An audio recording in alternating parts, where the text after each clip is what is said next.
walk down and flush them out.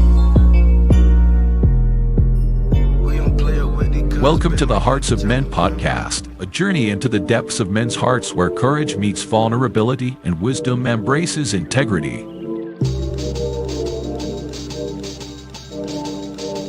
In a world that often measures a man by his outer achievements, this podcast dares to explore what truly defines a man of character. We unpack the challenges and triumphs that shape men's lives, bringing to light stories of resilience, compassion, and unshakable faith.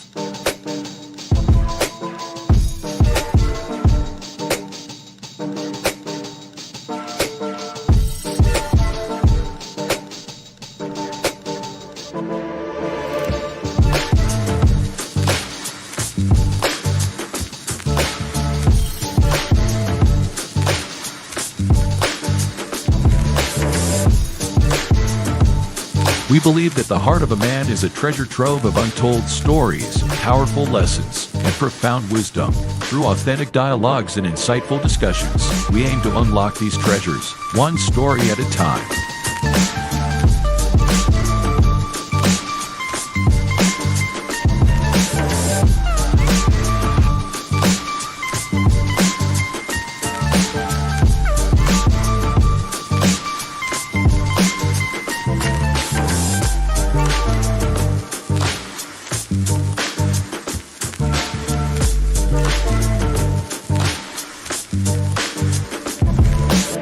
So, whether you're seeking guidance, inspiration, or simply a moment of reflection, you're in the right place. Get ready to be challenged, inspired, and transformed.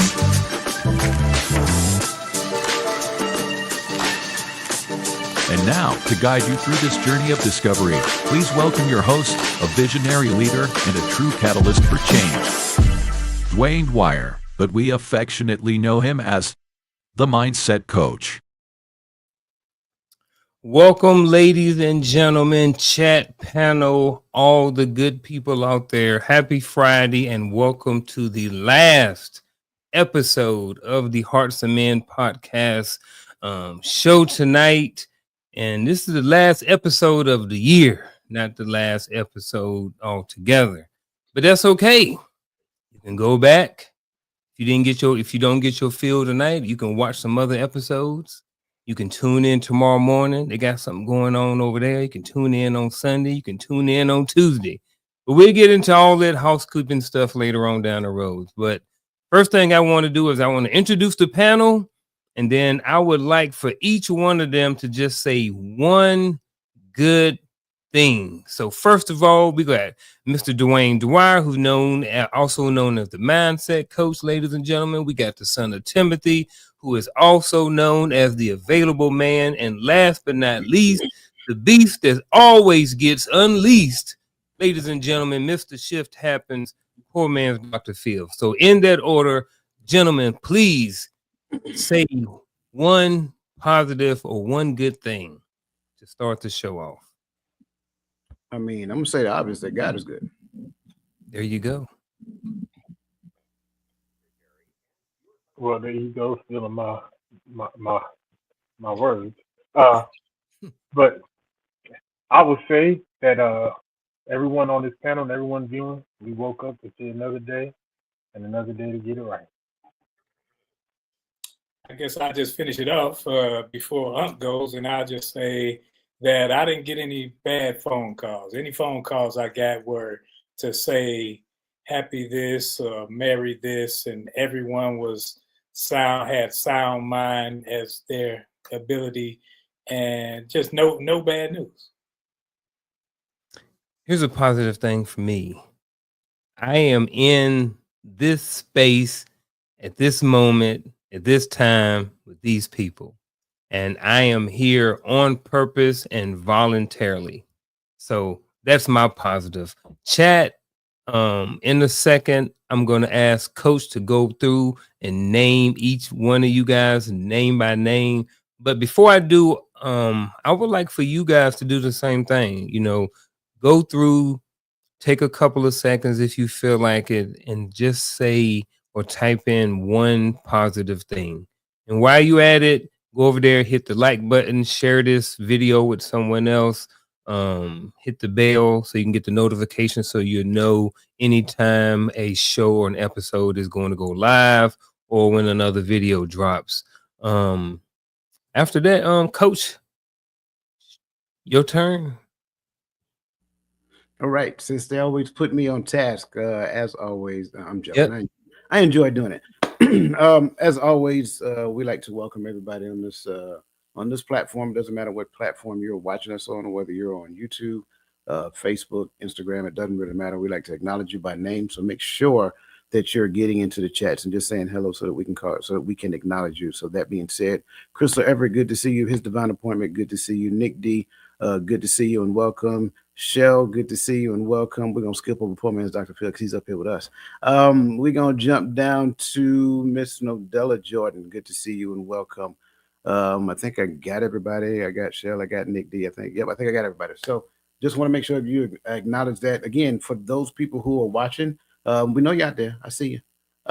Just go ahead and again jump in the chat. Just say hi. We'd like to acknowledge you as well. Miss Verlene McCoy, good to see you and welcome. We'd like to acknowledge you by name. So again, welcome to today's show. I'm turning back over to that young man over there.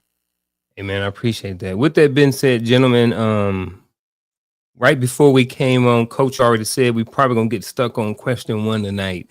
So chat, feel free to be engaged, engage with us. Type in questions in the chat, give responses, all of those things like that, because you are a part of the show as well.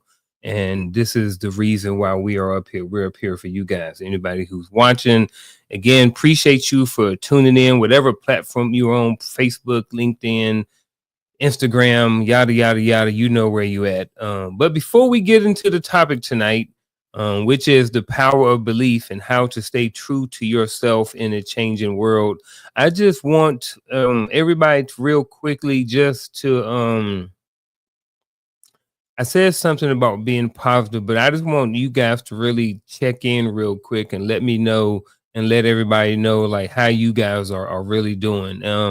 And the reason why I'm asking them publicly is because, you know, we believe in transparency up here, and we believe that this is a place where men can be men, where women can tune in and listen to have some good thoughts about what men think about certain topics. And it can benefit everybody who's listening today. But I just want to a real quick check-in to let everybody kind of know publicly how you guys are doing. And if you don't want to share, that's fine too. Oh, I'm doing well. I think I had a little sickness over the past 2 months or so, but I'm doing well. You know, I can be sick, but I ain't gonna complain. It's like that old song that they used to sing, I ain't gonna complain. I'm good to go because when I have breath and strength, you know, hey, whatever else comes. I'm good. I like it. I like it. I thought Coach was about to go. My bad. Man, he talked about a song. I got a song too. Want to hear it? No, I'm joking. Here you go. It took a while to click in. But there is an old song that kind of answered this question, right? It starts off with, you know, though the storms keep on raging in my life. And then I thought we said we didn't want to hear it, man. I'm done. But then he ended off with Douglas Miller. So when it's all said and done, being anchored in the Most High, I'm doing fine. I'm good, man. I'm good. I don't have not one thing to complain about. I think that's the thing for me. I think everybody have distractions, minor, whatever that looks like. But other than that, I'm good. All is well. Yep. I'm the same way. I can't complain. All of my complaints are first world problems. I got upset last week because, you know, somebody's dog decided they want to come by and hang out in the grass. So they ain't want to clean up. So like I said, most of my problems are first world problems. So at the end of the day, they really ain't problems. So I ain't here to complain. You know, life is going good, you know. And again, appreciate you gentlemen for all of that. And with that being said, man, we're going to get into this topic tonight, man, because I think it's a good one.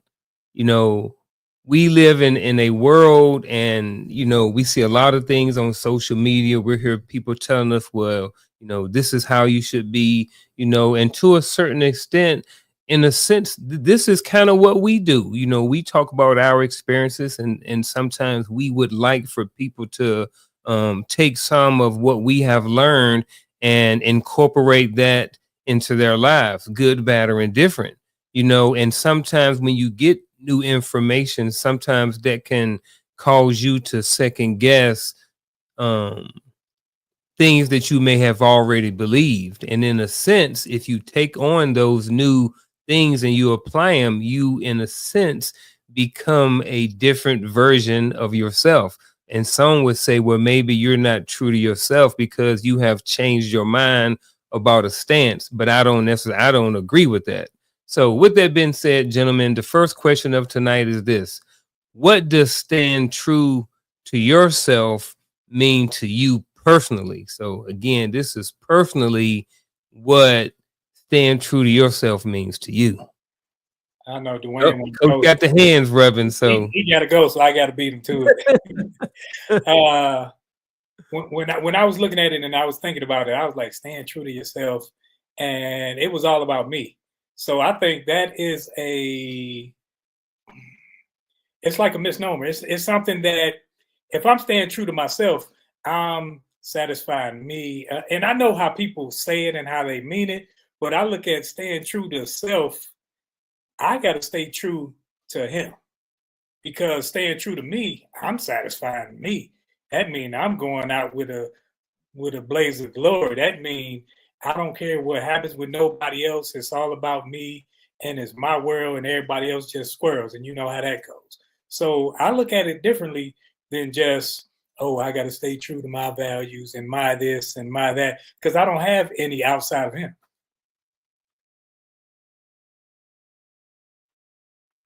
Thank you, Coach, for giving me time to unmute, because since Roland already said he thinks differently, but still already said half of what I was thinking. Let me try to squeeze something in there before Coach goes. But I agree with Ro.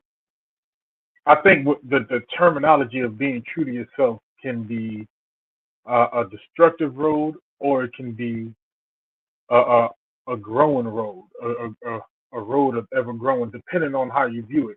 If we view it in a selfish kind of way, to me, I look at it as a road to destruction when we say terms like staying true to myself, because I believe it has become a mantra for people to say, I don't have to get better, just accept me as who I am.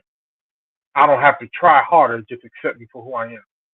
I don't have to put any energy towards anything, just accept me for who I am. And that's leading to death. That mindset is straight destruction. But when we look at as staying true to myself, does not mean not changing.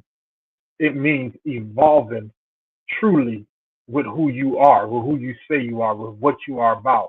If I'm a musician, all because I know a couple of chords, being true to myself don't mean practicing every song in one key, in them same chords. No, I have to learn to evolve through all different, all 14 notes, right? All major keys, minor. I got to learn it all. I have to learn the different progressions. I have to constantly be becoming more skilled at what this thing is that I identify myself as. And so, like Roland said, I identify myself in the Most High. So, therefore, I should not be stuck where I was in my relationship and in my knowledge of Him that I was a year ago, a week ago, right? I have to be ever growing and ever evolving in that thing in which I claim that I am, so that I can be truly true to myself. Phooey. Y'all stole my thunder, man. You're right. This is the biggest lie known to man. I don't care what nobody said. This is the reason why most people behave the way that they behave. Stuff like this, it keeps them in a space of stubbornness, because this term right here, this phrase, gives them permission to reject outside information. It gives them permission to reject feedback. And so when you walk around saying, I got to stay true to myself, You think you know who you are, but the only thing you're doing is lying to yourself because you don't know who you are. You're constantly in the space of learning. I love the fact that James Samuel and Miss Charlotte Jordan, good to see both of you, stated that holding on to my values and beliefs, but even that is flawed. My perspective of those values and those beliefs, they grow over time, like Gaddy stated. So what I believed at one particular point in time was, let's just say, kindness. My perspective of kindness at one point in time does not look the same thing as what kindness looks like today. And that's where you guys hear me say all the time, I'm kind, I'm not nice, right? I am that person that's going to tell you exactly what you need to hear. Again, if you choose to allow it to hurt you, that's a choice that you made, but it's probably what you need to hear in that particular moment. Staying true to yourself, quotations, it is a notion that has been put out there in the world, in society, giving you permission to reject feedback about you. I think this is a good opportunity for me to implement the disclaimer. And the disclaimer is this: we are all a subject matter experts of our own opinions. Coach has his opinion. The available man has his opinion. Unc has his opinion. And so does Mr. Roland, Mr. Shift Happens. Right? So with that being said, I'm taking this same question for face value as it is what it is, and maybe give a perspective for someone who may be watching, who may not be where they are in their walk with whomever they believe in.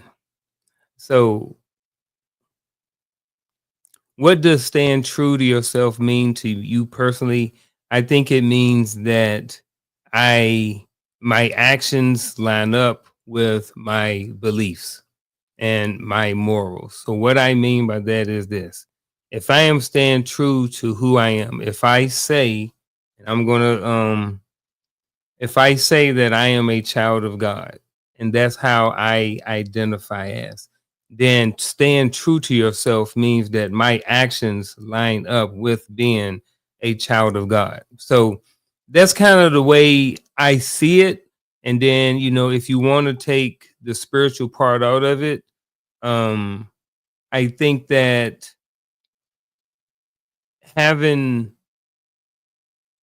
the actions that go behind the beliefs and the morals that you live, I think they can be evolving.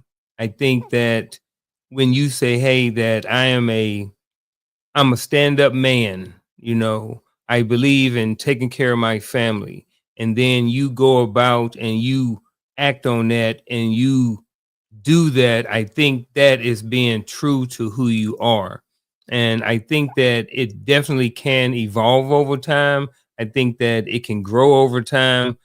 And I think also, in a sense, being true to yourself could also be a negative thing. If you are saying, hey, look, this is just how I talk to people, and so this is who I am, and you're being true to yourself. I'm not saying it's a good thing, but I think that is also being true to yourself. But now that I went against the grain on all of this, I am definitely open to hearing counter feedback or different perspectives based off of my thoughts.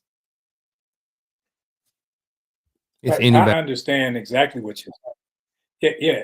I understand what you're saying and where you're coming from and that perspective, but that perspective still leads me dependent on me and my thought. So where it's saying I'm growing, your growth comes when you think you need to grow, not necessarily when you need to grow. So whereas, like, I will read materials, I will read everything. So not so that, because some people will say, well, you should, when I was coming up, I was taught you should read this, you shouldn't read that, because this will take you where you don't want to go. But if I don't necessarily know that perspective, it doesn't give me the flexibility to make up my own decisions in mind so that I can see what is truly right. So I'm caught between two opinions because I I want to stand with you, but I want to stand over here. You know, it's like I don't necessarily know where I am, but I know where my feet are right now. So I'm standing here. So you aren't really growing. You're standing where you are, and you're being stern in that moment, not necessarily willing to grow because you say, well, I'm standing firm on what I believe.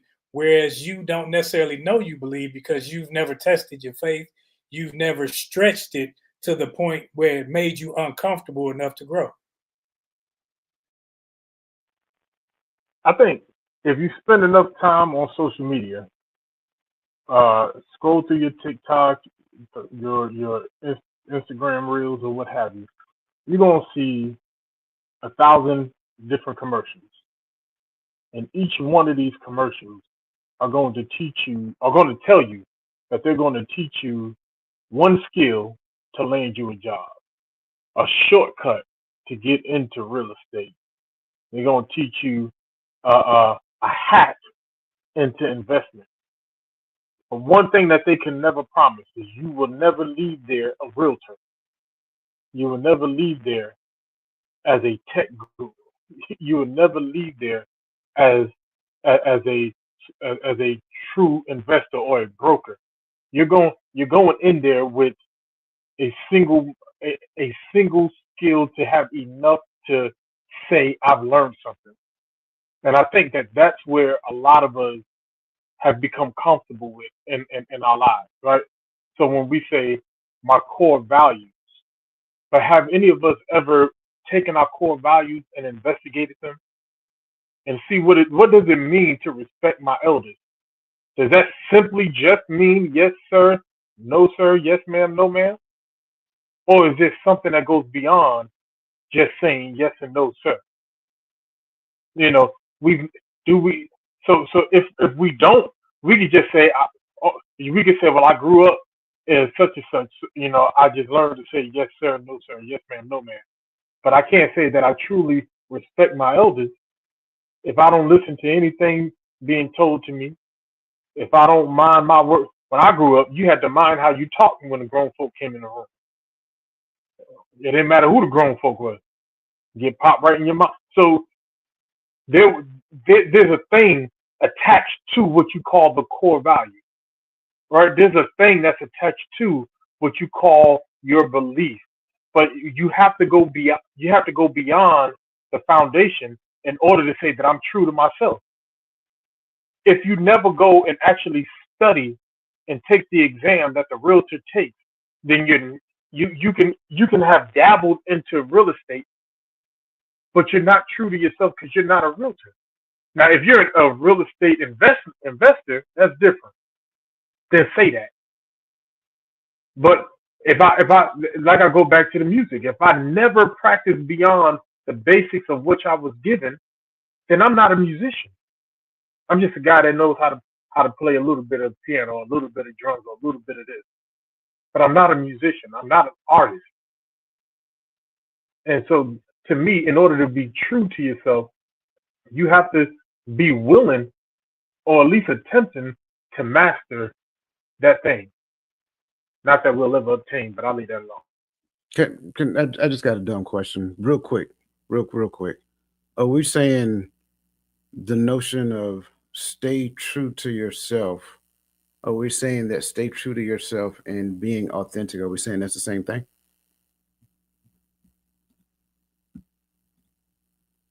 I don't know. Are we? Anybody? I don't think that would. I wouldn't say it's the same thing. I wouldn't necessarily say authentic is you, who you are. Staying true to yourself is almost gimmicky. It's almost catchphrasy, where somebody puts something out there to make you feel a certain way, to push the narrative about you, not you. So now you have to try to be, you have to emulate, you have to do something else. But authenticity, it just is. You get the dirty me, you get the clean me, you get me. Okay. I just wanted to get a little clarity on that because that's what I'm hearing in the midst of it. And I'll say it differently. Being authentic is where what I do lines up perfectly with what I believe. And so, in the quest of becoming more authentic, my deeds come from the source of my being, and my being is created by my belief system. But when we say stay true to yourself, that's more of a fixed mindset because I already believe that I know exactly what being true. And again, Uncle, we talked earlier, there's a difference between the truth, what is true, facts, assumptions, and opinions. And I think a lot of times what we do is we of course the truth, we appreciate that, the truth. We are in pursuit always of what is true. We look at facts, and a lot of times we place a high degree of value on facts, but facts are different to different people. We automatically throw assumptions in the trash as though assumptions don't have some lineage of fact, which can draw to an assumption. Therefore, both facts and assumptions are valuable. Opinions, depending upon who they come from, they should carry value. But if it's just an opinion coming from somebody, some random person, so now that comes in, that's a thing. And I said all that because I think it's important for us to understand when it comes down to stay true to to myself. I need to understand that I had a thought process of what myself or who I am or whatever that looks like. But then when people are observing my behavior and they give me feedback based upon what they observe, and this is who I say that I am, this is what I'm saying I believe, then their feedback becomes valuable based upon what I said I believe. So in the space of all of that, when you look at someone helping you, and I'm going back to the feedback thing, when you look at someone helping you to become authentic or putting you in the perspective of authentic, it means that I cannot have a fixed mindset in staying true to myself. Okay. Follow-up question. How has your definition of staying true to yourself evolved over time?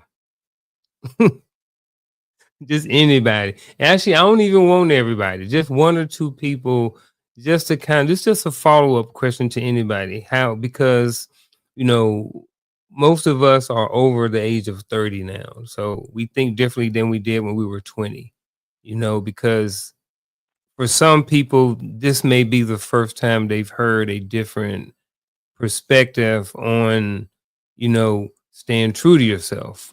So with that being said, how has your definition of staying true to yourself changed or evolved over time? I think we've been, at least for me, we've been talking about it because, and I think, and I'm listening to Coach, and I really want to hear more because I'm hearing what he's hearing from us, from him at the same time, because I think it's just how we are defining authenticity and true to yourself. But it evolved because I used to think of it as how my mama used to tell me, don't worry about what nobody else got to say about you. Just do what you do what you got to do what makes you happy, right? I thought about it like that. So if someone said, hey, you're not doing this right, I said, well, that's your opinion. I don't have to adopt your opinion. And it kept me from being able to receive that information and that criticism. Now, when I look at staying true to myself, it is first identifying who I am and learning what that is in order to be true to it. And I think that's what I mean by growing, by studying, by understanding, because I'm thinking, I used to think that it means don't ever change, don't ever evolve, don't, just be who I am. But now I understand it to mean whoever I say that I am or whatever I believe that I am, I must understand that thing and then fully grow in that thing. And that means just continuing to grow every day. I think for me, how has my definition changed over time? I always say that I've been stupid in my 20s. I've been stupid in my 30s and in my 40s. Now I'm in my 50s. So at each level, there was a level of ignorance. I say stupid I'm talking to myself about myself, not meaning stupid as in stupidity, but ignorant of some things, because there were some things that I didn't know. And when you get older and when you've lived, you start to learn, like, man, I didn't know everything. But at that point, I thought I did. So when it comes to my definition of staying true to myself, at some point in life, I was one of them kids that was like, no, this is my set, this is my hood. I die for this. And I'm looking like, why? Because I was in that space and I didn't know right. It's like the old folks used to say, you still wet behind the ears. Not that you still wet behind the ears, but that you haven't lived enough to know what you should be doing in the future. You only know enough for right now. So I think my definition about it has changed, that I know at some point there will be something said that I look back and say, man, I didn't always see it that way. But my perspectives may change because of new knowledge. So now that's why I always seek new knowledge, because one thing I hate to be is ignorant of something. So I'm always seeking a new knowledge. Ready for the curveball now? Yeah, I went on curveballs all night. No, man, you're good. You're good. Because what I was articulating the first time is a person's perspective of a statement that has not yet reached the level of maturity. And so in a person's immature state, they have a fixed mindset based upon a statement. But then when they, and I bring your question back up, when they mature, they start realizing that words mean things. And so how do I stay true? Let's put the to self part to the side for a second. How do I stay true? Well, what am I staying true to first? Well, now we go back into that belief system. What do I believe? What do I value? What do I focus my attention on? What do I give all my attention to? That's why I said clearly there's a difference between the truth, what is true, facts, assumptions, and opinion. And so if my focus is always on the truth, and again, I can only speak for me because I'm a believer. If my focus is always on the truth, then how do I stay true? Well, my goal is to properly align with him, his words, and things of that nature. So now in that aspect to myself, it means that now I must be an objective observer of my own behavior in real time.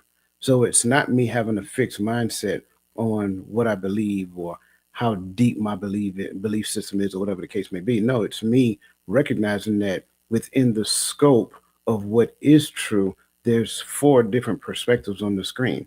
So I can hear what Uncle Junior is saying, I can hear what Roland's saying, I can hear what Gad is saying, and recognize that they may have a different perspective of the truth, as long as it's not 180 degrees in the opposite direction. So as I'm listening to what everyone is saying, I can say, okay, I can see that. Okay, I can see that. As opposed to saying, nope, that's wrong. Nope, that's wrong. Nope, that's wrong. Or, articulating what I like and what I don't like. At the end of the day, we really need to stop doing that. We really need to stop making what we like and what we don't like a key focus. Nobody cares. At the end of the day, I'm just going to be transparent. I'm sorry. I'll be the honest broker tonight. Nobody cares what you like and what you don't like in the face of what is true. We live in a world right now to where we can't analyze facts because we have a flawed perspective of reality. We can't analyze facts authentically and make an honest decision based upon the facts. We like to move to the speed of likes, and therefore we will make a bad decision based upon I like this and I like this and I like this and I like this, but you never analyze the facts that went along with it. And going back to that wolf that we were talking about earlier today, when you get bit by the wolf, now you're mad because the wolf bit you, but the wolf told you the wolf was a wolf in the beginning, but you made the decision for the wolf. So that's my long-winded response. That's my curveball. Always like a good curveball. Gaddy mentioned earlier about he mentioned the word society. Social media. And when it comes to social media, we live in a day and age where we see certain things on social media all the time. Back in the day when we watched TV a lot there was the main source of information, what came on television and what came on in the news, and then what you may have heard on the radio and the newspaper or magazine. So that's how we got information. By the time it came on the news, it had already happened. It was already old information. Now, as soon as something happens, we have the ability to see it live in real time. So we don't have to wait until the paper comes out in order to see what happened last night up in New York City. I can go to New York City YouTube channel live, ABC News or something like that, and I can see exactly what's going on. And with that being said, we get information from different places. And now that we have social media, I think that we have places like this platform. We have other platforms that are positive. We have platforms that may not be doing such a good job at sharing information. And then we have platforms whose purpose is just for entertainment. And all things is what it is. So how do societal changes challenge or reinforce your beliefs? Societal changes. Well, so I like this question coming off the backs of being true to yourself, because if we are truly true, based upon how we talked about it, I think it does neither. It challenges your belief if you're not rooted in those beliefs. If you haven't done the work and the homework, right? That goes back to what we were talking about. Only way that I can be rooted and grounded is if I have understanding and knowledge and faith. Roland talked about that as well. And faith. Then I'm not, the societal changes does not affect my belief. It affects how I move in that society, right? That's about it. If what was it? Well, me and Ro one day. Matter of fact, no, I think it was Andy. All of us probably going on Zoom, and we were talking, and we was like, we don't eat this. We don't eat pork no more. That's just something that we've come to do. We stopped eating pork, and then we start looking. We like, pork is in gelatin. You mean I can't have no more gummy worms? I can't have no more Skittles? Like, if society changed how it puts ingredients in food, so therefore it doesn't change my belief of not eating pork. It changed how I have to move in society.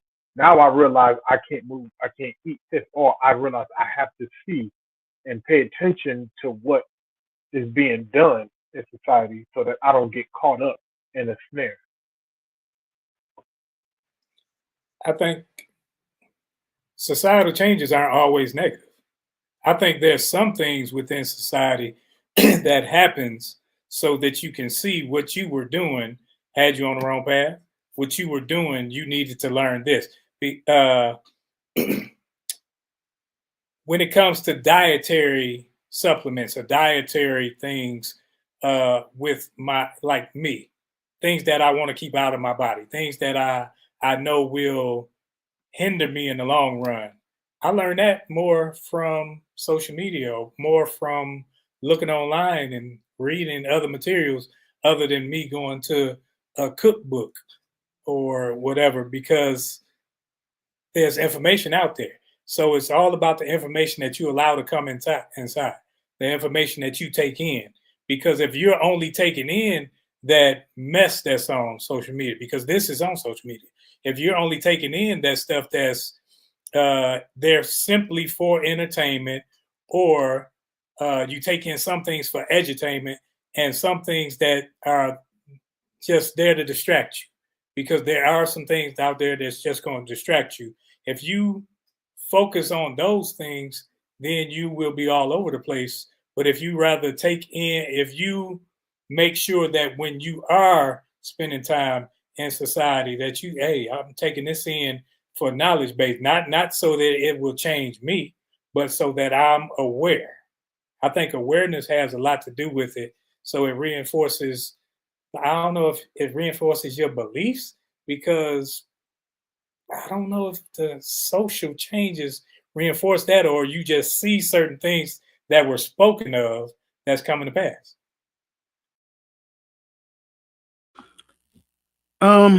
Yeah, my answer is neither nor. Um, my beliefs don't stem from society.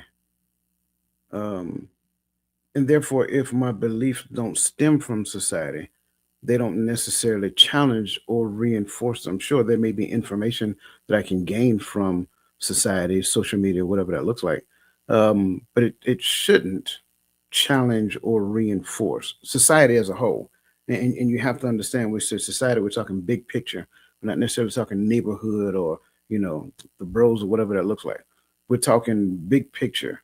So the way that the world moves doesn't challenge or reinforce my beliefs, and sometimes it really just validates what I believe a lot of times.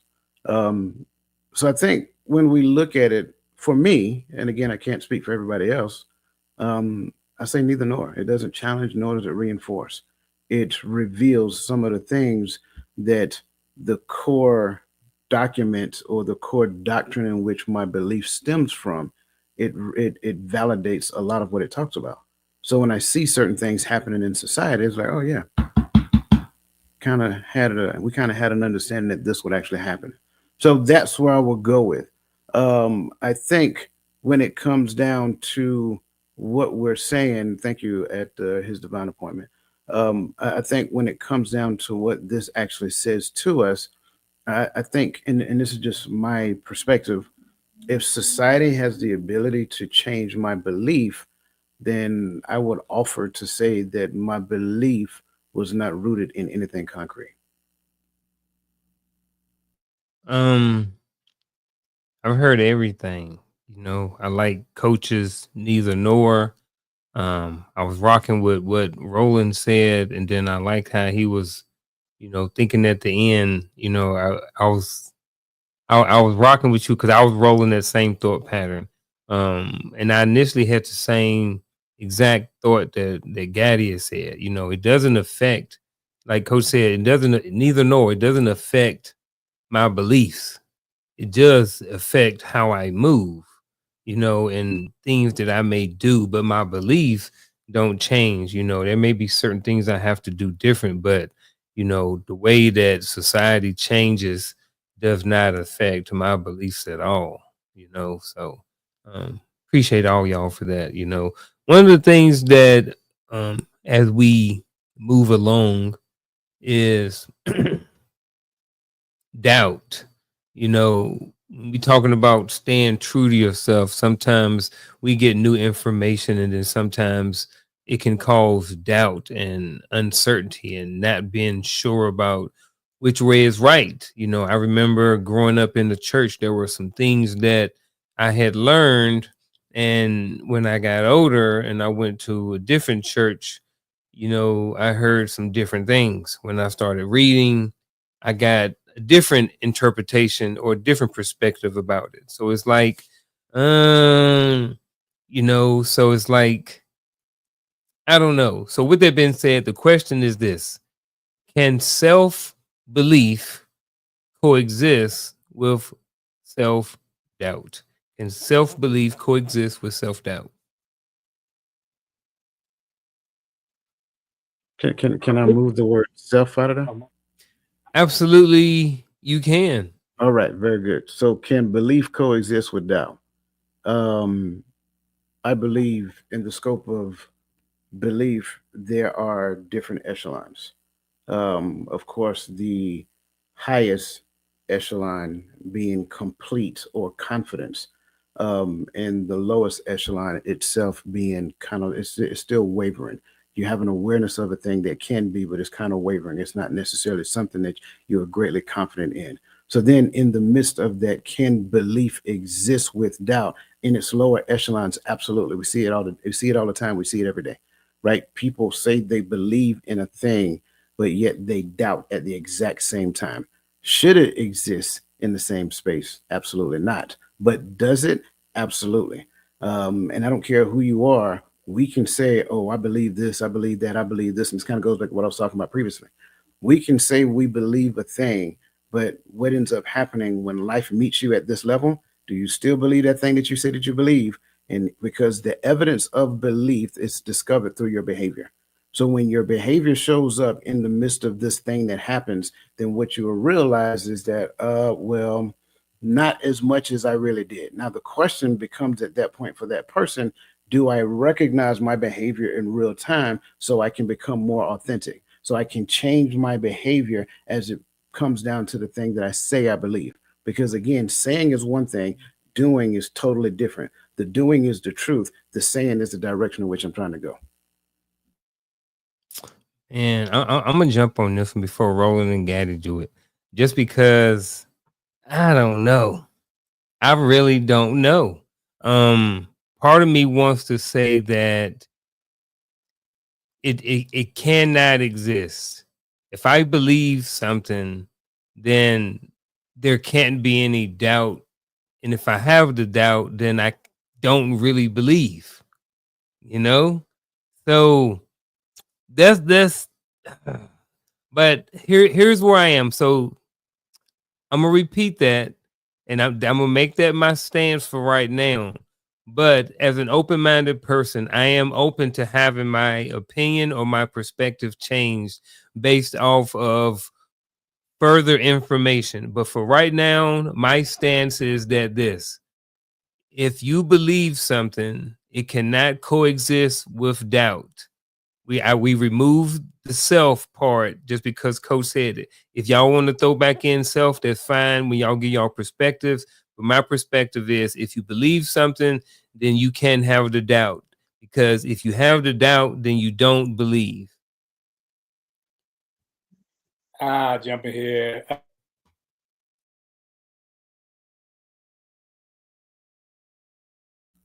Did he jump in yet? He jumped in, but am I on here? Yeah, you are you good now. Okay. Philippians 2:12 says, wherefore, my beloved, as you have always obeyed, not as in my presence only, but now much more in my absence, work out your own salvation with fear and trembling. See, you can doubt and believe at the same time. That's why you have to exercise your faith. It's something that you have to work out. Once you have faith, you don't, I got the faith of a mustard seed. Yeah, that's just a mustard seed. But your faith has to grow. Your work has to grow. Everything has to grow. And if it has to grow, that means you have to do some work. I think we think, I believe. Yeah, you may believe on something now, and something comes and like you looking at like, man, is what I believe necessarily true? Is that all? Because it's something that you have to work on. You have to work towards. So as I'm working towards it, now I'm exercising. That means I'm putting it in action. That means I got to actually stand on it and ensure that it works. That means that there was a little bit of doubt there that like, okay, let me make sure this thing works. Let me make sure that when I stand on his word, I'm capable of standing. I'm capable of weathering the storm. I think people think like it's either belief or doubt. No, they go together because they work hand in hand, because now I have to push that doubt. It's like them weights. When you first put them 245s on there, it's like, man, it's a little heavy. But then after a while, it gets easier. You can add more weight. You can add more things that you can adverse through. So it's not just either it is or it ain't when it comes to this, to me. I love this conversation because this conversation is, if we take out the self. So first, let me answer the question as is, right? Self belief can coexist with self doubt. I would say yes, even in this context, because it depends on what do you believe in yourself, right? If I have self belief that I can bench press with those 245s on each side, but I don't have, but I have self-doubt that I can deadlift that, right? So it exists, but it exists in different planes, right? Now, when I take self out and I go to where my brothers went, and you know, of course, you guys, you're gonna ask three preachers this question and and set us up for Bible study on the low. But I went to James 2 and 19, and of course, I read while y'all were talking. I was reading from 1 down to 19. I'm not gonna do that, but the conversation is between, you know, they're talking about faith and works. And what I like that James did is that James went to the concept of belief and faith to push the point home, right? Because he says, yes, you can have faith, but without works is dead. He says, if you tell a man to go on and do well, but you don't give him the nourishment he needs for his body, what good is it, right? He has one without the other. Faith without work, so it's dead. Then he gets into 19 and he says, thou believest that there is one God. And that's belief, right? Thou hast done well. But here's the danger about, and this is a doctrine that we push today, which is just believe and then just run on. As long as you believe, you don't need nothing else, right? Well, that's a doctrine according to James 2 and 19. I'm gonna read it and let you figure it out. But he says, thou does well. The devils also believe and tremble. If all you have is belief and tremble, you're just as good as devils.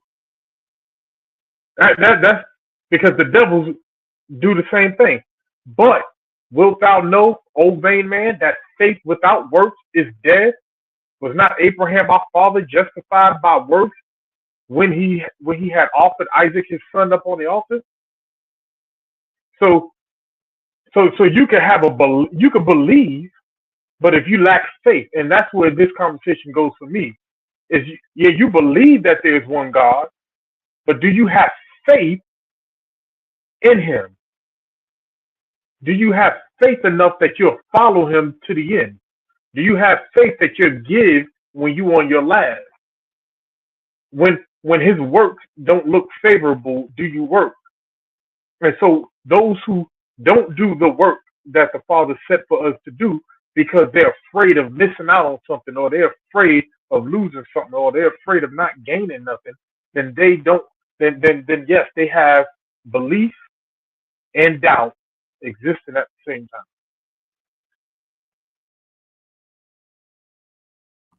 Oh, I'll redeem my time in a minute. Go ahead, sir. No, you ain't got anything to add? Oh, I do, but I'm waiting on you to, because you heard all three of us speak. We waiting on you to kind of come No, back. I'm good. I just wanted to know, just, you know, you guys' thoughts on it. You know, you know what I'm saying? I just looking for more empowering perspective. That's all. No, You know? you're good. Yeah. I like the fact that you went against the grain, because I think, and that kind of goes back to like everything you heard. Like I agree with everything you heard both of them say, but that's what I was saying earlier, that there are different echelons of belief. Because let's just be completely transparent, and I'm only speaking for those people who believe in God. I'll start there. But does the God that I read look like Gaddy's God? Does it look like Roland's God? No, it doesn't. We have this thing that we call perspective. And so as long as my perspective is intertwined with my reading, then my image of who he is what my image is. So now when you start looking at different believers believe in a different version of God, especially when you start bringing in certain things like Maslow's hierarchy of needs. The person who is down in physiological needs, I promise you the God that they worship does not look like a person who is up in love and esteem. I'm sorry, in esteem. So that person who is in esteem, the version of God that they serve looks totally, completely different because their needs are different.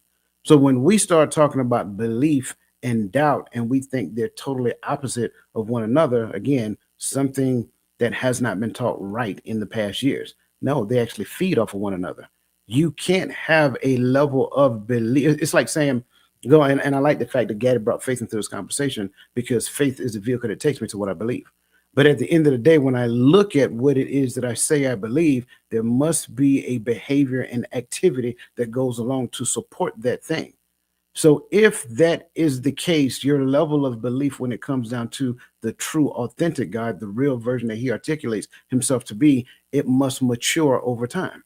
And in that maturation process over the course of time, you really start doing the things, behaving just like Christ and speaking to people just like Christ did, because he is the only example that you ever have, that you've never seen.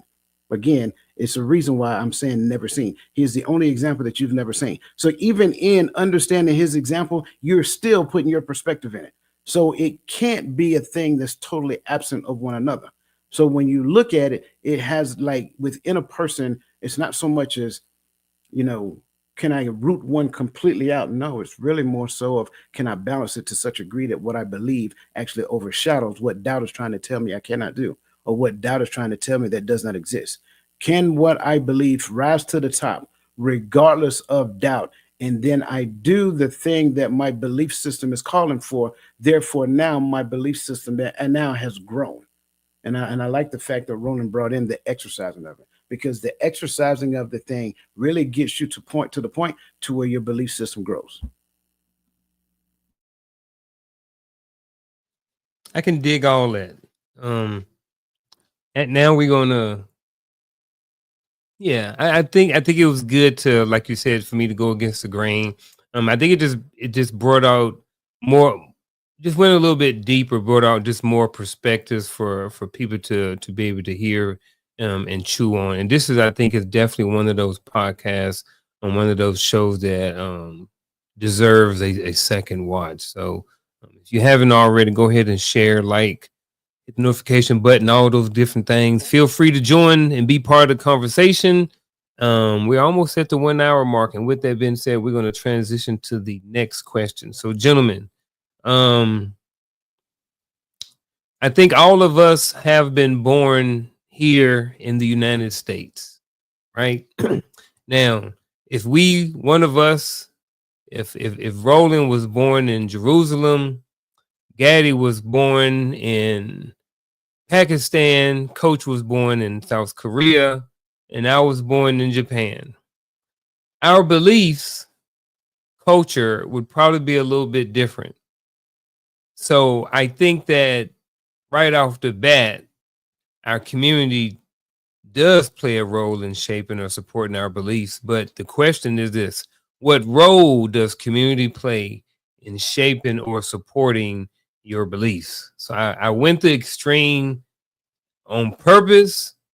And I went to these different countries because I know that these different countries practice different things, not even talking about religion, just talking about beliefs in general. So when we look at our community and who is part of our community, I think actually, while you answering this question, I want you to start off with who your community is, right? So a lot of times when we talk about community, people are under the assumption that if we look a certain way, that is who our community is. So when you're speaking and you're giving your answer on what role does community play in shaping or supporting your beliefs, if you don't mind, add in what community you're talking about. I don't think I've gone first yet. I'll jump out there on this one.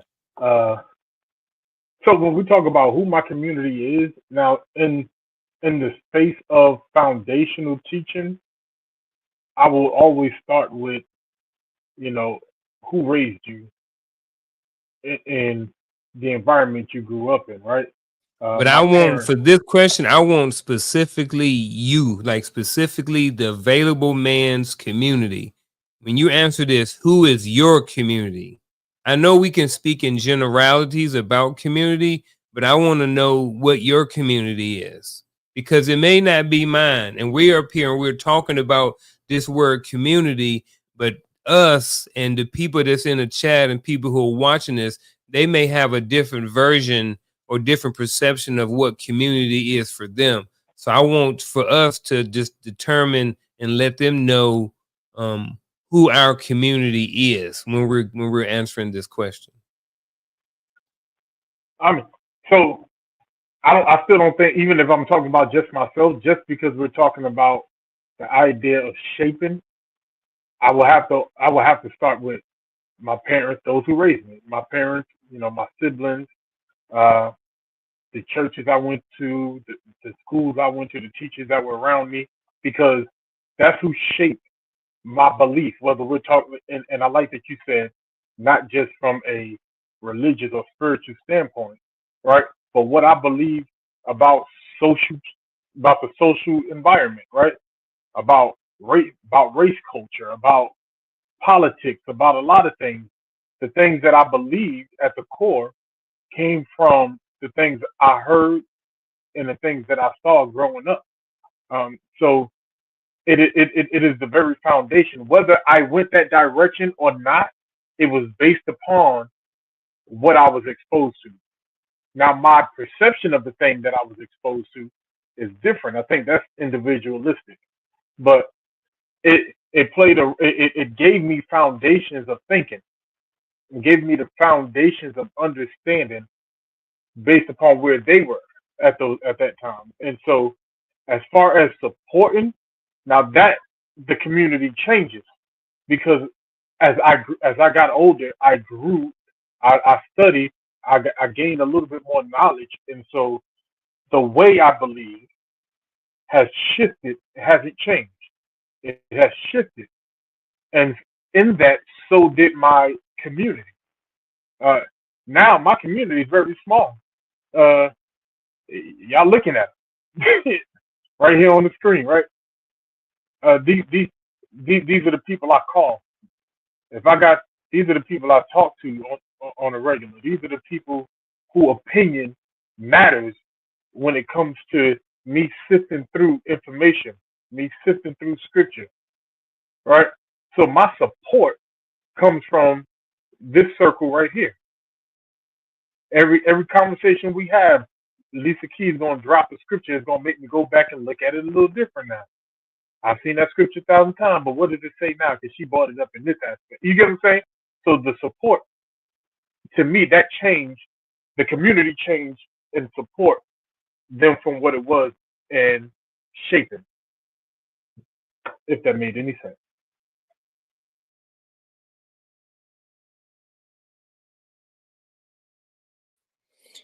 Oh man, what role does community play in shaping or supporting your beliefs? I think two of us on the panel are from the North, two of us are from the South. But that doesn't mean that simply being in certain regions, we think the same or we were raised the same. Even now, I'm like Gaddy, where my community has changed over the years. So now when I say, okay, when you ask me who is my community, I look at it as when the Samaritan, they said, who is my neighbor? And when you say, who is my neighbor, somebody could say, well, the person live next door to you. No, those that, and I'm going to mess this up, but you know what I'm talking about, those that keep his commandments, those that follow after his law, those that adhere to him, those are my neighbors. That's my community now. Now, I have other communities that I may be around or in the vicinity of. I have people that I was raised with. I have relatives. I have people that I consider family now. I have friends. I also have, I could be considered part of a conscious community because of dialogues I have over there. So when I'm looking at my community, I'm saying those that not just think like me, but have, if you consider yourself, me and Dwayne had a conversation about this, and I said, well, anybody that considers themselves to have the Most High as a father and believe in his son, that's my community. Those are the people that I have relationships with. Other people I can have conversations with, but we don't have relationship. So the relational value is all about him and never about me, because I don't have to like your personality. I don't have to get along with everything you say and do. But when it's all said and done, when the rubber hits the road, if you follow after him, we have connectivity. So that's my community, and that's how it shapes my way of thinking and my way of receiving support when it comes to my beliefs. So as I'm listening to everybody's, response to this question, I'm over here listening to Crucial Conflict. Hey, and if you guys remember that song, Anyway, I'm one of them folk that's from the South, Brother Samuel. So I'm just saying. Yes, I'm from the South, born and bred, born and raised, and I love it. I love it. There's absolutely nothing I trade about the South. All the South ain't country. I'm just gonna put it out there. I know a lot of them northern folk believe the South is just country folk. No, not all of us. We might speak differently. We might have different slang, different types, dialect, or whatever the case may be. We may swap out words in our own particular way. Those are things that were given to us in our community, in our culture. That's what mom and dad and them taught us. That's what our family members taught us. That's what they taught. They taught us how to speak a particular type of way. We seen what they did. We seen how they did, and that became ultimately our belief system. Therefore, me being born in Georgia, raised in South Carolina, what I had to realize is that my perspective, and I'm ultimately getting to what Roland ended up saying, just so you guys know, but my perspective of who God is came from my mama. That is a part of human development 101. If you didn't know it and never heard it, you heard it just now. A child's perspective of who the Most High is given to them from their mother until they get into the scriptures and research it for themselves, like what Gad was just talking about. So now, when it comes down to how I emotionalize that for moving forward, generally I do it the way they do it until I get out there and hit, like when I hit the road, like Roland was just talking about, because it has to work for me. I can't use hers for me. I had to develop my own. So when we look at what role does community play, it gives it to us in the beginning. Then it helps to shape it as time progresses. And then we develop it as time goes further along, because we get out there and we move into the world we get out there and move into the world on our own and learn how to exercise those particular principles. My community, like you heard previously, are believers, right? It's not that I alienate anybody else. It's not that I think differently about people. It's not that I think lowly of them. If I really believe what I say I believe, then I have to love them. Therefore, my behavior must reflect. So when I talk about my community, who do I spend more time with? I spend more time with people who display the behaviors. They don't necessarily have to say it. That's the key. That's the thing where I think we mess up a lot. They don't necessarily have to say it, walk around professing it. Oh, I'm this, I'm that, I'm this. In fact, I really wish people would shut up and stop saying that. I don't really care what your little title is, right? Forget your little title. Let me see your behavior. Show me your behavior, then that'll be the person that I connect with. But if you put your little title out there in the beginning, you better have the behavior to support it, because later on, don't be surprised if a person like one of these brothers on the screen call you out on your behavior because of your title. So that's kind of like what I'm gonna say. So anyway, that's just it. The community gives it to you at an earlier stage. It molds it as you progress, and then you practice it as you get older. I think we've had some interesting perspectives on, what community is, and I think that's a good thing. My perspective on community is it's the people that I am in contact with on a consistent basis. Now, these can be coworkers, they can be family members, they can be friends. They're all part of my community. However, they have different types of relationships within the community. Shell she gets the VIP treatment. Roland don't get the VIP treatment. No shade, but there's certain things that Roland he just can't get. That Shell gets. I'm sorry, I don't think you want it. I'm just saying. Yeah. I'm good. Thank you. that part. So it's like there's two different types of relationships. You know what I'm saying? But they both are part of my community. There are things that I may share and have a conversation with Roland that I may not have with Shell, and vice versa. And I think that those things are okay. So when I'm looking at community, I'm looking at all of those different types of relationships that I have within the greater scope of community. And maybe I'm a sociology major, and maybe that's why I'm going broad like that. I don't know. maybe that's where it's coming from. But that's kind of what I'm thinking about is, and all of those shape or support, in a sense, or at least give me insight about my beliefs. You know what I mean? So if I believe a certain thing and I say that this is the type of person I am, and I'm a believer, and I see the available man as being part of my community in that sense, then I'm probably not going to judge him. But as someone of a like mind, I may peek over and see what he's doing. You know what I mean? Just to, how can I put it? Because he may say or do something that I may not know. So I may be able to learn something from him, not to go over there to try to belittle him or to say, oh man, you know, you over here talking about this, but I seen what you posted on TikTok. That's not what I'm saying at all. What I'm saying is that I'm looking over at someone else in the community as, it's not to compare. I don't know what word I want to throw in right there, but just having a different perspective, just even like here, back, sound like we back down to perspectives again. I don't know, but yeah, I look at this question as it's a climate culture question. So when I look at the difference between climate and culture, one has to be higher than the other. Mhm. And if I understand that culture is higher than climate, then I can create culture by influencing the climate. It takes longer to change culture, but I can change climate at a much faster rate. But the same thing with community. Relationships is the lower version of community. When you start combining relationships, that gets us to a community. So I like the fact that you mentioned relationships, but again, there has to be something that defines what relationships look like to us. And when we define what relationships look like, I don't think we can get away from the word behavior.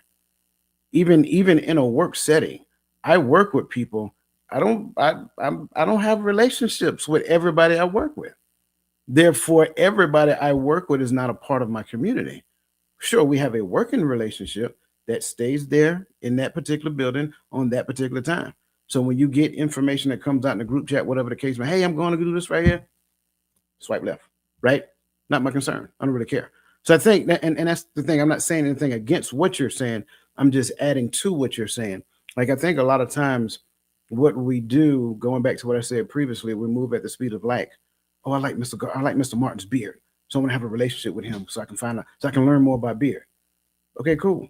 But then when I put myself in Mr. Martin's presence, I behave, and I'm just going to use this as an example. I behave like I'm 10 years old. Mr. Martin going to create space. I want to be around that. So I think a lot of times when we look at the notion of community in relationship, we need to understand there has to be something that makes relationship available. Then when relationship becomes available, there has to be something that makes relationship grow and develop. And if relationship doesn't grow and develop, it is stagnant. And then when relationship itself becomes stagnant, it's now toxic, in my opinion, because if something that's supposed to grow doesn't grow, then there's something wrong with the something. So that's kind of like where I'm going. So when we go back to this role, about how community plays, sure, there are a number of relationships in our community. Like I talk about being from the South. You got mama, you got my uncle, you got my cousins, you got all them other folks, right? And we out there in the barn smoking on hay. No, I'm joking. Come on, man. Y'all know the song. Y'all trying to be too stiff tonight. But no, I know the song. But seriously, that ultimately becomes my culture. There's some cousins I vibe with, there's some cousins I don't vibe with. There's some cousins I vibe with stronger than what I vibe with my sisters. There's no secret to that if you know who I am. So at the end of the day, I think when it comes down to these things, like I think we got to kind of go back to the beginning and have a very decent understanding of what relationship is so that we can find ourselves in the most accurate culture that we should be in for that thing, for those relationships to grow. A lot of times we find ourselves in relationships to where, again, it's not in the right culture, so it's stagnant. Yeah, they had another song too. Is it with Rodeo, I think? Yeah.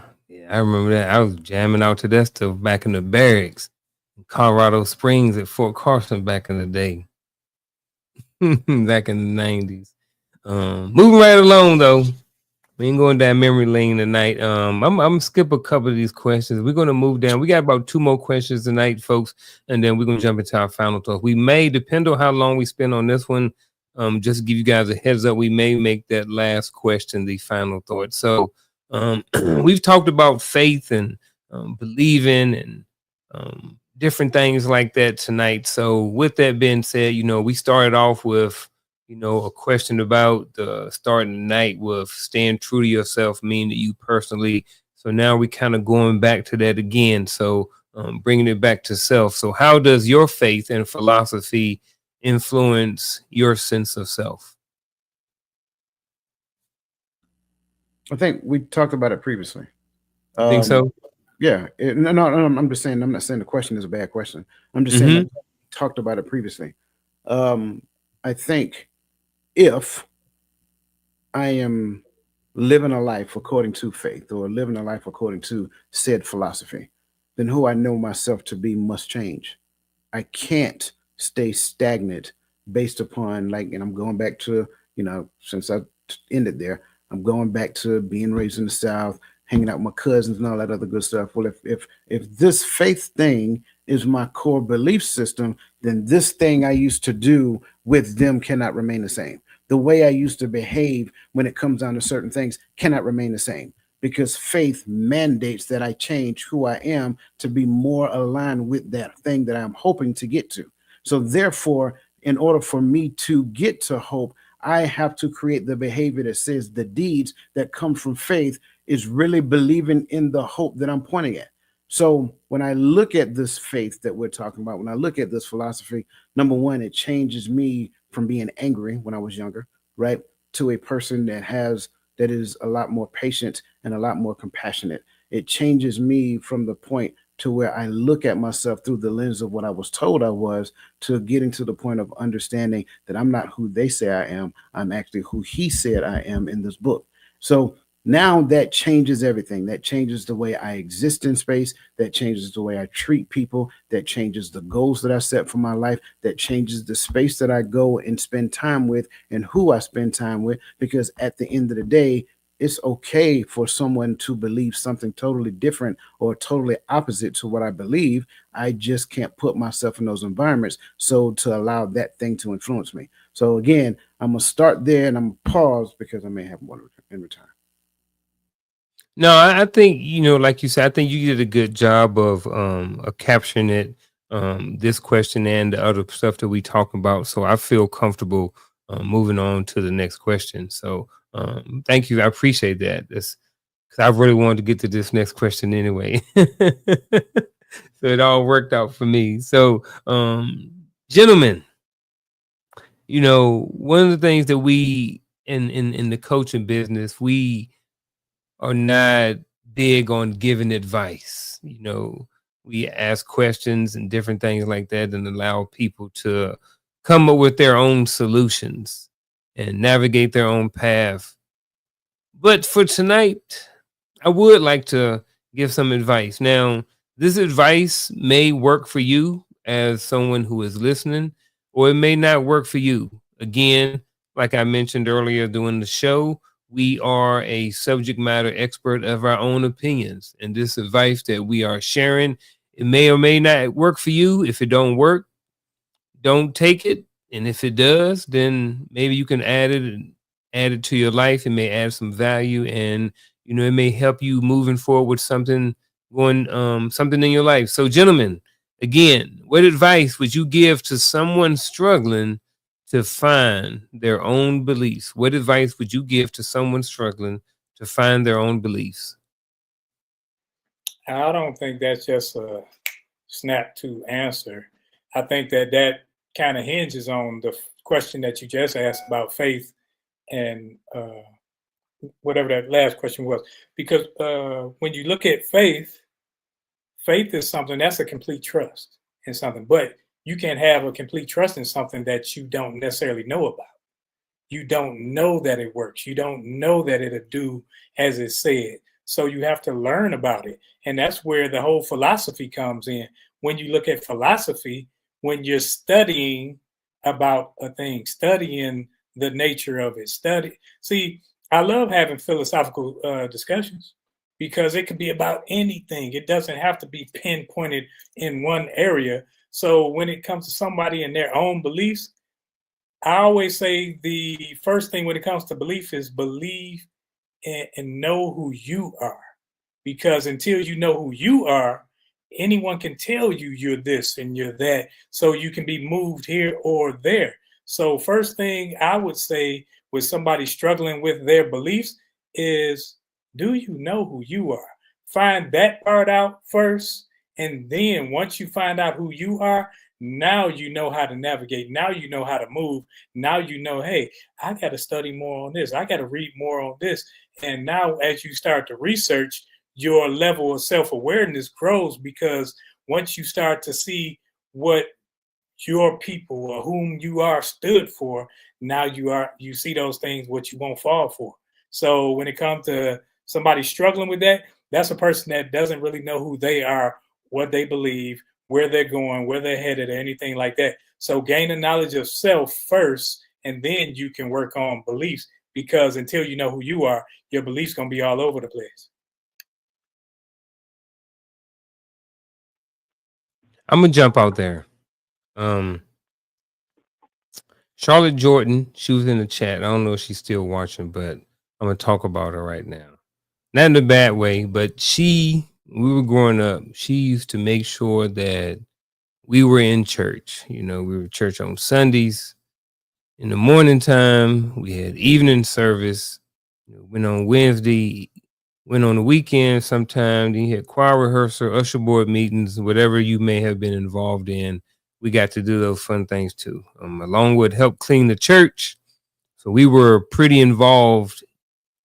We were young into the church. So what advice would you give someone struggling to find their own beliefs? We got to get a lot of this information off of learning, because good, bad, or indifferent, a lot of what we learn and a lot of what our beliefs are not necessarily our own beliefs. They're things that our parents may have told us to believe. So, and I think that's hard, because, you know, when you've been raised a certain way your entire life, it's hard. It can be a struggle to find out if these are really your own beliefs, or these are the beliefs that your parents instilled in you, and these are the ones that they want you to have. So I want to start by saying that it's not, like Roland said, it's not that easy. It's not as simple as just, you know, boom, this is how you do it. Here's the advice. It's a one-step process, and boom, you're done. And then now you're no longer going to struggle, and you're going to be able to find your own beliefs. It's a lot of different things. And I think one of them is you have to spend time with yourself. You have to spend time learning, asking questions to whoever it is that you may believe in or whatever like that, seeking guidance, seeking information, and listening for answers. You know, start somewhere. You know what I mean? I don't know necessarily where to start. You know, maybe you start by picking up the Bible. Maybe you start by picking up the Quran. Maybe you start by, you know what I mean, having a conversation with a pastor or big mom, or tuning into the Hearts of Men podcast. You know, start somewhere, and just try to capture information.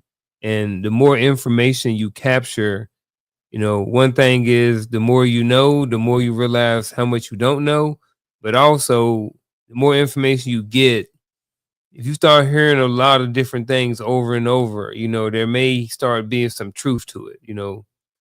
But I guess I'll stop right there. When I look at this, there are two different things I'm seeing.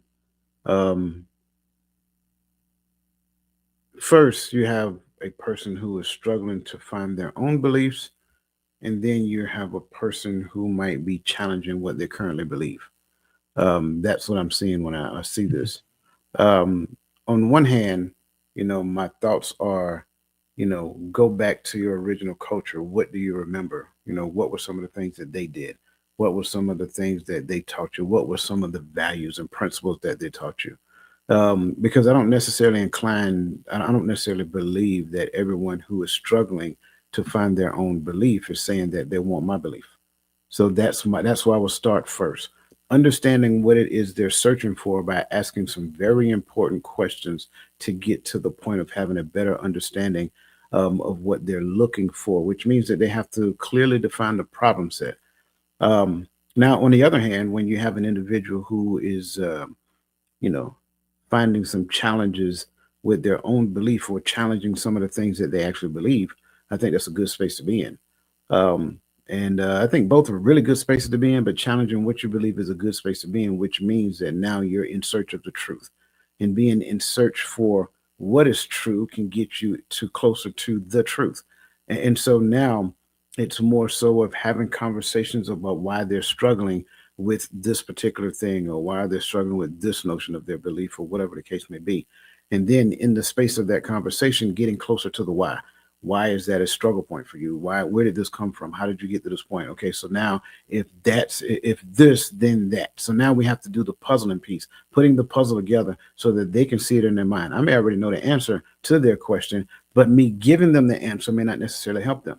Helping them to put the puzzle together in their mind is more advantageous to the person, because if I just give you the answer, then what that's going to do is create dependency. And no good leader, no good mentor, whatever that looks like, no one will want to create dependency. No one who's worth their grain of salt. I say it that way. So again, looking at it, you have a person who doesn't have a belief system and struggling to understand what that looks like and looking to codify that, and then the other person who is challenging what they really believe.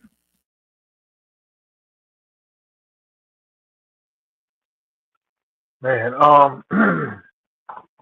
while y'all were talking, of course, I was reading, um, and I'm reading in John 6, right?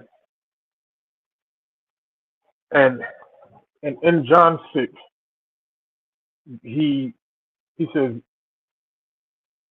he says to them, withdraw. He says, for you come seeking me not because you believe, but because of the bread that you were filled with, right? Um, and then he starts talking about the drawing into belief, is unto to him, right? Draw every man must be drawn unto Christ. So because of who I am, anyone struggling their belief, I would share Christ. But after I share Christ, all I can do is love them and be a brother. Because then he further goes down while they're questioning him about who he is and what sign ought he send. Then they begin to murmur when he says, for I am the bread of life. And then he says back unto them, he says in verse 44, and no man can come unto me except the Father which sent me draws him, and I will raise him up in the last day. So at the end of the day, one man sows, another man waters, but the Most High Himself does give the increase. And so I would just be a vessel, because I can't tell a person what to believe. I can only draw them towards what I believe, and that's in Christ. That's in the Son of the living God. That's where I come from. That's what I'm going to speak on. That's all I can give unto you, right? If I'm broke, I'm gonna be like Peter and James. Silver and gold have I not, but such as I have, I give unto thee, right? And so if anyone's struggling in their belief, I'm just gonna share Christ and Him crucified, and pray to the Father that He draws their heart so that they can receive Him. But every man, like Roman quoted the scripture earlier, must work out his own salvation with fear and trembling. So wherever that leads him to, wherever his or her belief ends up, as long as I do my due diligence to share Christ and the truth and the beauty of His holiness. That's it. I can't. There's no more salt you can sprinkle on that, right? He is.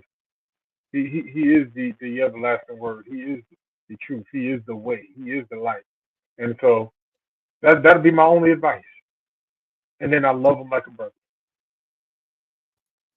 Gentlemen, I appreciate every word that you guys said tonight, and appreciate everybody in the chat. Appreciate this opportunity to be in you guys' presence. You know, it's Friday night. You know, it's a couple of days. You know, it's the last show of the year for us.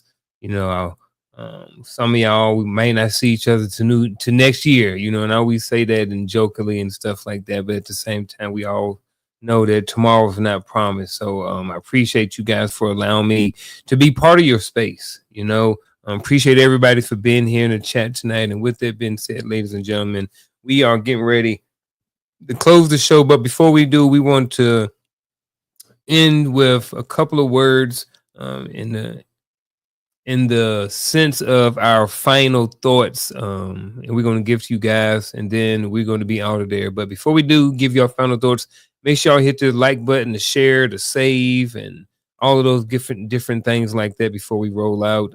Tune in, hit the links and all of that stuff like that, so you can watch us again next Friday and on Tuesdays and tomorrow morning on Sundays and all of that stuff like that. So with that being said, ladies and gentlemen, we're going to start with our final thoughts, and here we go.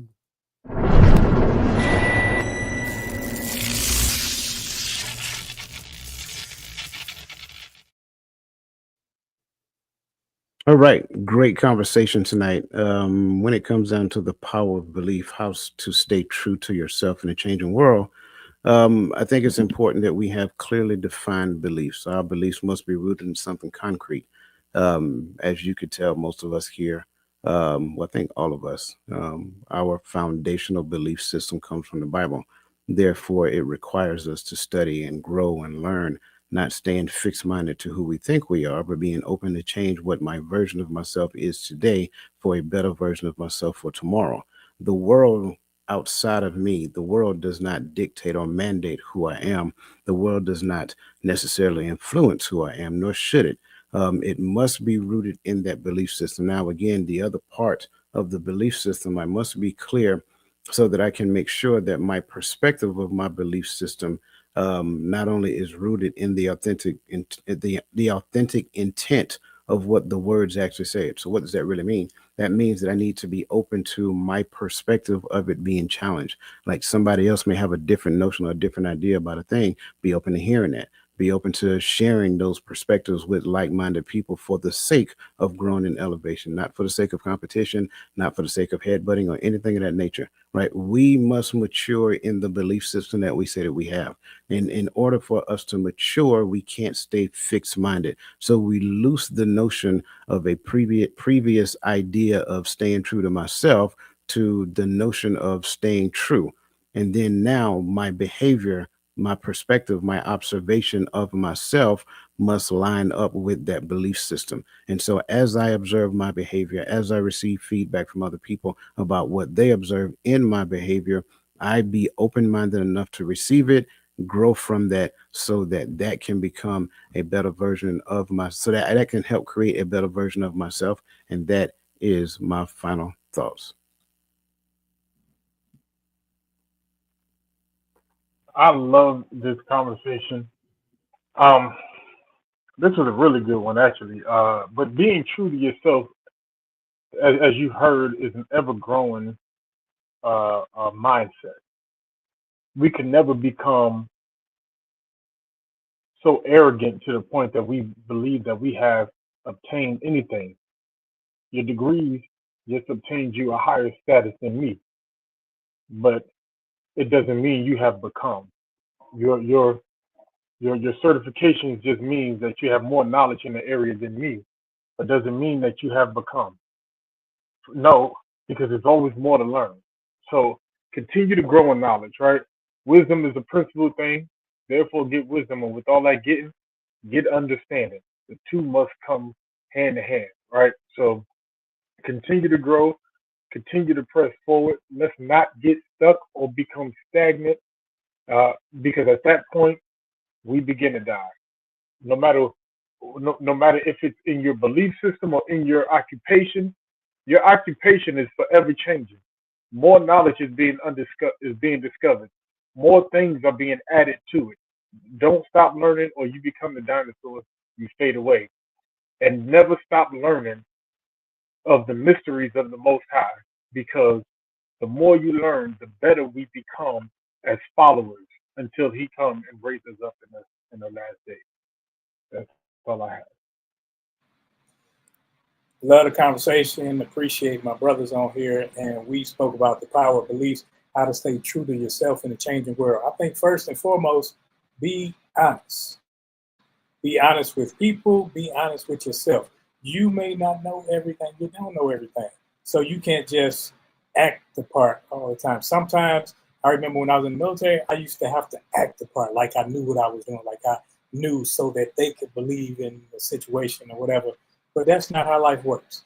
If you don't know, sometimes you just got to say, I don't know, and then gain the knowledge. Work on yourself. Have authentic relationships.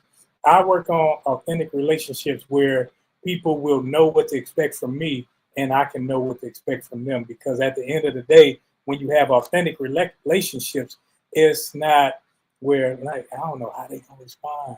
So now it's like you're topsy-turvy. You're wondering all the time, and you're unsure even of your status with them, whether or not you can say certain things. That's why nobody ever has to come to me and say, so you want me to tell you the truth? Yeah, I want you to tell me the truth. That's what an authentic relationship is. It's one where when you tell me the truth, I don't look at it as a negative. I look at it as something that you see that may help me grow. And since we're in a relationship, I can respect your opinion or your observation of me. And also develop or work on your own self-confidence. That means sometimes you have to put in practice. When it comes to self-confidence, when it comes to confidence as a whole, when you do a thing a number of times, when you continually do it and practice at it and make it better, make sure you hone your skills on reading, you're studying, you're reading, you're working on the betterment of you. Working on the betterment of me helps these brothers be dependent on me in a way that I may not see it today, but down the line when I'm called to do something, it's because they know that they can count on me, because they see I've done the work to better myself. I've done the work to make sure that I'm more not marketable for a whole, but for this community to be dependent on. And also learn from everybody in every situation that you encounter. Never take someone for granted simply because of their status, simply because they may not be where you see them or where you think somebody, oh, I can learn from this person, I can learn from that person. No, learn from everybody in every situation, even your losses. Learn from your losses so you won't lose again. And don't be personality driven. Some people are personality driven where I like how he said it, I like how she says it. No, learn from the people and don't be personality driven, because people as a whole may have value. And if you're only looking for a personality that you like, you may miss it. You may miss your blessing. So those are my final thoughts for the power of belief, and for you to stay true to yourself, because what it does, it helps you sit in the seat where you're not looking down on everybody, but you're looking at everybody, observing, because there's some value in everybody. That's all I have. Gentlemen, I really appreciate all of those final thoughts. Chat, appreciate you again for being here tonight. Ladies and gentlemen, we are about to close out this show. But before we do, mark y'all calendars for tomorrow morning, 10:30 a.m. Eastern Standard Time, right here on this same YouTube network, for an episode of Unmasking the Truth, debunking myths about men and women. You know that's going to be exciting. So make sure y'all tune in tomorrow morning, 10:30 a.m. And other than that, I think we're good to go, and we're going to see y'all. We are out.